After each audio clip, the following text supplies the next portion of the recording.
милитсияи ноҳияи Ашт бо татбиқи банди эзоҳи моддаи 307 иловаи 3 кодекси ҷиноятӣ сокини ноҳияи мазкур Улуғбек Мирзоахмедовро ки барои содир намудани ҷинояти хусусияти экстремистӣ дошта дар ҷустуҷӯ қарор дошт, аз ҷавобгарии ҷиноятӣ озод намуд.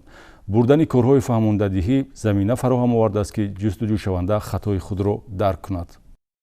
бо бурдани корҳои фаҳмонидадиҳӣ кормандони шӯъбаи вазорати корҳои дохилӣ дар ноҳияи Ашт тавонистанд ҷустуҷӯшаванда Мирзоахмедов Улуғбек Меҳмоналиевич соли таваллудаш 2000 истиқоматкунандаи ҷамоати деҳоти ошобаи ноҳияро ки дар содир намудани ҷинояти дар моддаи 307 иловаи 3 кодекси ҷиноятӣ пешбинишуда барои фаъолият дар ташкилоти экстремистӣ гумонбар буд ба ҳаёти осоишта баргардонанд. маводҳои дар парвандаи ҷиноятӣ ҷамъоваришуда маълумот медиҳанд ки гумонбаршуда Улуғбек Мирзоахмедов тавассути шабакаҳои иҷтимоӣ ба доми мубаллиғони ифротӣ афтода ба бадномкунии мақомотҳои давлатии Тоҷикистон машғул шудааст. кирдори ҷиноятӣ боис шуд ки нисбати ин нафар моҳи апрели соли равон дар ғайбаш парвандаи ҷиноятӣ оғоз карда шавад.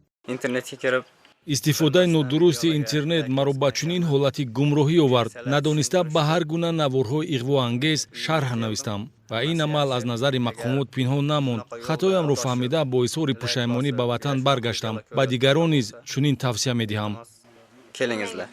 ҳамкори волидон бо мақомоти милитсия на танҳо ҷавони гумроҳшударо сари вақт аз интихоби нодурусти роҳи зиндагӣ баргардонид, балки барои озод шудан аз ҷавобгарии ҷиноятӣ мусоидат кард. бо татбиқи банди эзоҳи моддаи 307 иловаи 3 кодекси ҷиноятӣ ному насаби Улуғбек Мирзоахмедов аз рӯйхати ҷинояткорони ҷустуҷӯшаванда бардошта шуд. ба маълумоти дарёфтии соли равон роҳандозии чорабинҳои фаҳмондадиҳии мақомотҳои ҳифзи ҳуқуқ имкон дод 4 нафар сокини ноҳияи Ашт ки дар ҷиноятҳои хусусияти экстремистӣ террористӣ гумонбар буданд, ҷои худро боз дар ҷомеаи ободи диёр ёфта назди падару модар, оила ва фарзандон бошанд. ин имконият барои ҳама ҷустуҷӯшавандагон дастрас аст. агар бо хоҳиши худ бо изҳори пушаймонӣ ба мақомоти таҳқиқу тафтишот ҳозир гардида аз фаъолияти ғайриқонунӣ даст кашад.